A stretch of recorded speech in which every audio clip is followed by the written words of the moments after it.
একটা পুরনো অরণ্যে এক হুতুম প্যাঁচা বাস করত। সে ছিল খুব জ্ঞানী ও অভিজ্ঞ।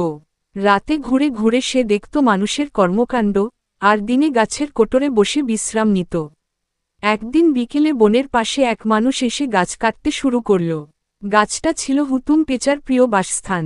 প্যাঁচা ঘুম ভেঙে চমকে উঠল। সে বলল, হে মানুষ, তুমি কেন আমার গাছ কাটছ?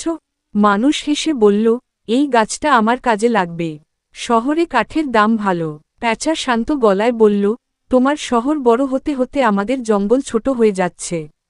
তুমি কি জানো আমরা কোথায় যাব? মানুষ কিছুক্ষণ চুপ থেকে বলল, তুমি তো শুধু একটা প্যাঁচা, তোমার কি বা যায় আসে? প্যাঁচা মুচকি হেসে বলল, যদি বন না থাকে, তুমি নিঃশ্বাস নেবে কোথা থেকে? যদি আমরা না থাকি, তোমার ফসলকে রক্ষা করবে? আমরা হয়তো ছোট, কিন্তু প্রকৃতির ভারসাম্যে আমাদেরও ভূমিকা আছে। মানুষ থমকে গেল। প্রথমবারের মতো সে গাছটার দিকে অন্যরকম চোখে তাকাল। তার মনে হল, এই গাছ শুধু কাঠ নয়, এ এক জীবন্ত পৃথিবী। শেষমেশ সে গাছটা কাটল না।